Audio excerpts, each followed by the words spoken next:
ওই যে police officer Sohel, সে আপনার পিছনে ভালোভাবে লেগেছে। শুনলাম সে নাকি আপনার বিরুদ্ধে সাক্ষী প্রমাণ জোগাড় করারও চেষ্টা করছে। তাতে সমস্যা কোথায়?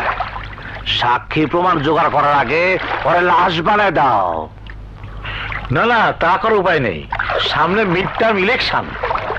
সত্যি কইতাছ? হ্যাঁ, আমি গোপন খবর পেয়েছি, সাথে এই খবরও পেয়েছি এইবার পার্টি থেকে আপনাকে নমিনেশন দেবে না। আমারে নমিনেশন দেবো না মানে? এই দেখবো না কার কারে মাথা কয়টা। করেন কি? নমিনেশন আবার দিব না কেমনে? নমিনেশন পয়সাটা পাওয়া যায়, আমার সাথে বেশি টাকা দেবো কোন শালা? টাকা দিয়ে নমিনেশন তো পাবেন, কিন্তু ভোট করতে পাবেন, কে দেবে আপনাকে ভোট? তাই তো, এটা তো একটা বড় সমস্যা, কিন্তু এর সমাধান ভাই করতে হইব। কোনো সমাধান পাওয়া যাবে না। আজ পর্যন্ত জনগণের জন্য আপনি কিছুই করেননি। যতবার ইলেকশন জিতেছেন সব ফলস ভোটে জিতেছেন। হ্যাঁ, এবার আর ফলস ভোট পাবেন না। আর্মি দিয়ে সরকার সে রাস্তাও বন্ধ করে দিয়েছে। একবার ক্ষমতা গেলে সব সিস্টেমই বোঝা যায়।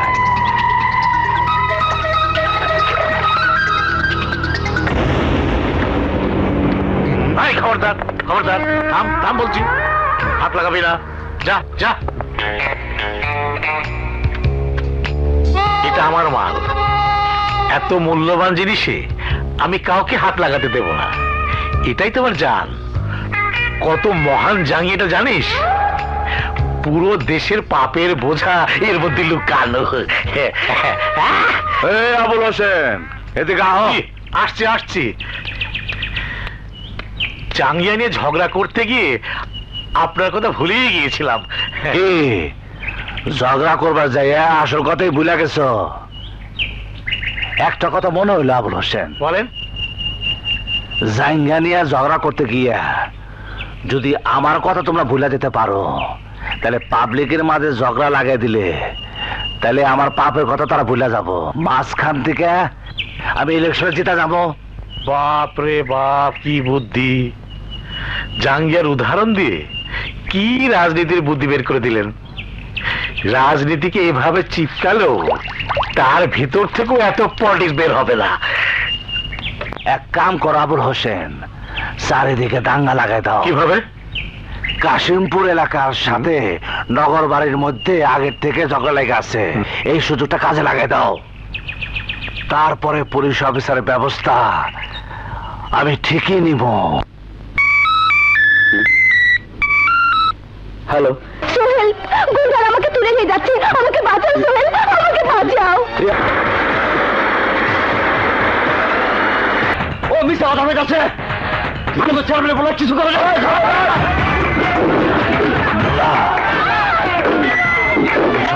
কোথাও দেখতেছি না। ওই গেল। হ্যাঁ আইন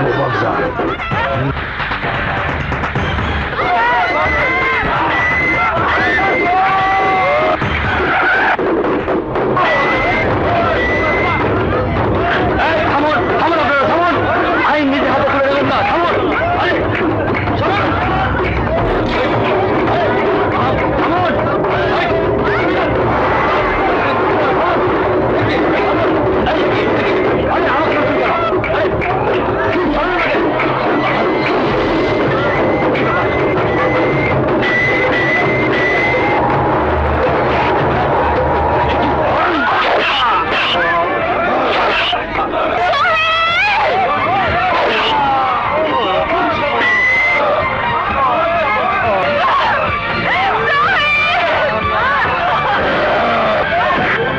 যেতে হবে। সেখানে জনতার দাঙ্গা থামাতে গিয়ে আমাদের একজন তরুণ অফিসারকে প্রাণ হারাতে হয়েছে। জনতাকে শান্ত করতে না পারলে কত লোক যে মারা যাবে আমি তা ভাবতেও পারছি না। তাই এই মুহূর্তে সেখানে তোমার মতো একজন সৎ সাহসী অফিসারের প্রয়োজন। স্যার। হ্যাঁ বিপ্লব, আমি সিদ্ধান্ত নিয়েছি তোমাকে রসুলপুর যেতে হবে। স্যার, রসুলপুর মাটির সাথে আমার আত্মার সম্পর্ক, যেখানে আমার অস্তিত্ব বেশি আছে সেখানে তো আমার এমনিতে যেতে হবে। কিন্তু আজ আমি দায়িত্ব নিয়ে রসুলপুর যেতে পারছি, এটা তো আমার সৌভাগ্য। আপনি আমাকে দোয়া করবেন স্যার, আমি যেন আমার দায়িত্ব সঠিকভাবে পালন করতে পারি। Okay, best of lakh.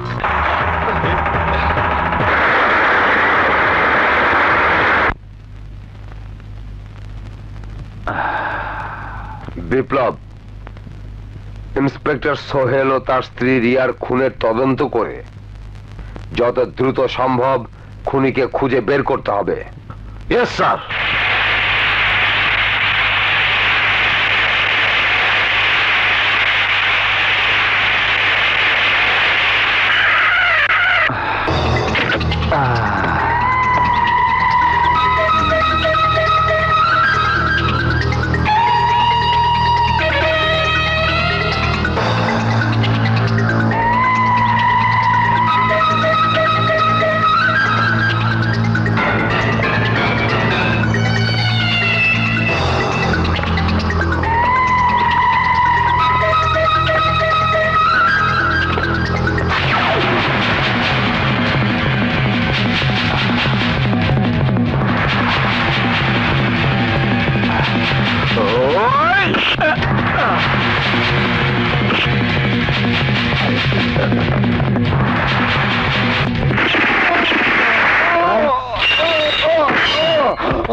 আমাকে ছেড়ে দাও, আমি ওকে খুন করবো।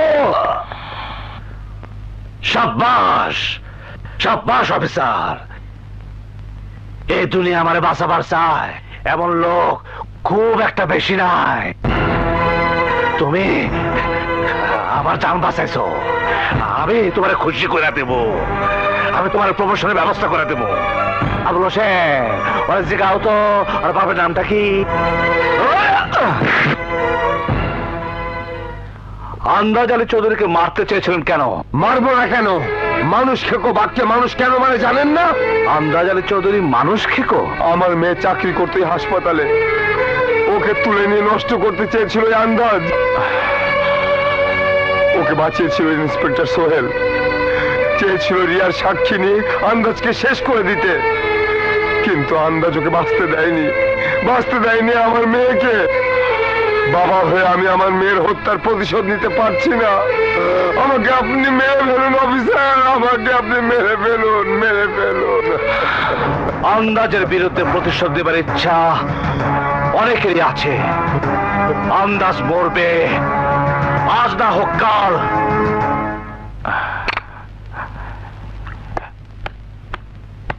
কে? হারামি, এক হারামি পুলিশ অফিসার। Hello junior. হ্যাঁ হ্যাঁ,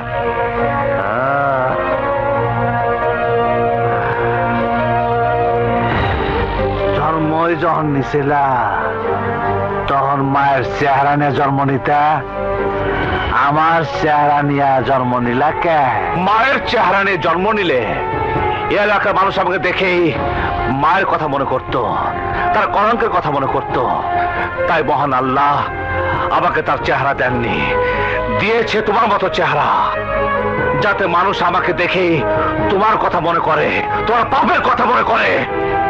চেহারা আমার মতো হইল, কথা তো দেখি ঠিক মায়ের মতোই ক, যত খুশি মায়ের মতো কথা ক। আজ তরে কিছুই কমু না, আজ তরে আমি কিছুই কমু না, কারণ আজ তুই না থাকলে এতক্ষণে আমি ওই পারে চলে যাইতাম। ভুল ধারণা তোমার। তোমাকে বাঁচানোর জন্য ওই লোকটার উপর আমি গুলি চালাইনি, আমি গুলি চালিয়েছি স্রেফ নিজের জন্য।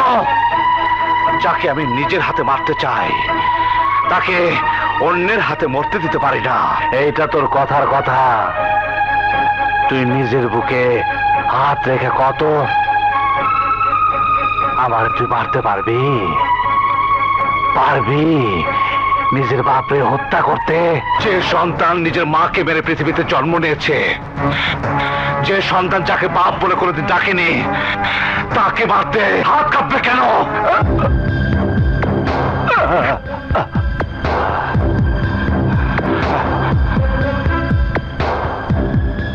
হাতটা ধরে একটু তুলবি? আজ না, তোমাকে আমি সেদিনই তুলবো যেদিন আমার হাতের পাশাপাশি আরো 3টা লোকের হাত থাকবে তোমাকে কবরস্থান পর্যন্ত নিয়ে যেতে।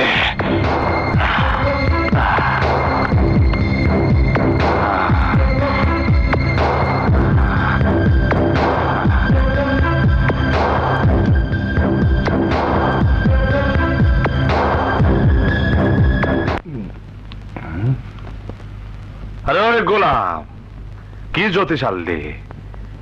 1 ঘন্টা ধরে আমার ভবিষ্যৎ খুঁজতেছে, আর এতক্ষণ তো আমি পুরা দেশে ভবিষ্যৎ করে দিতে পারতাম। না না, উনি খুব ভালো জ্যোতিষ।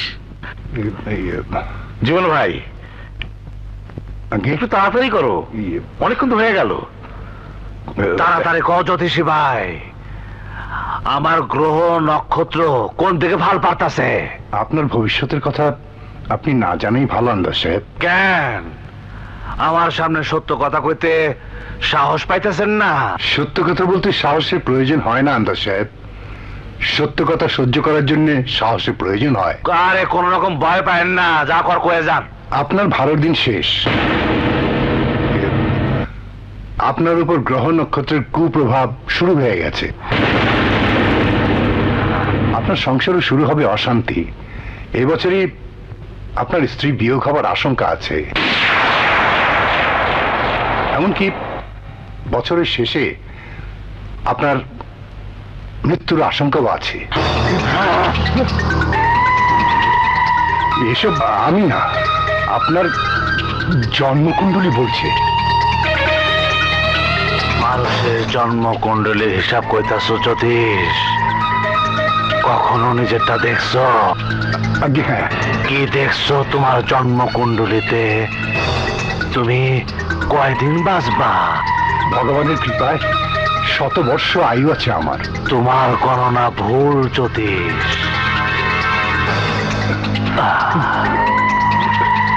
আমি অহনি সেটা প্রমাণ করে দেব।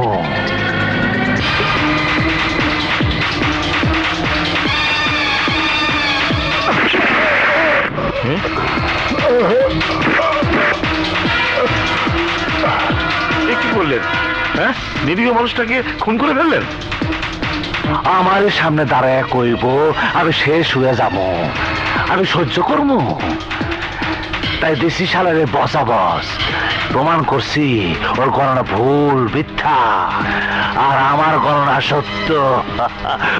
বলা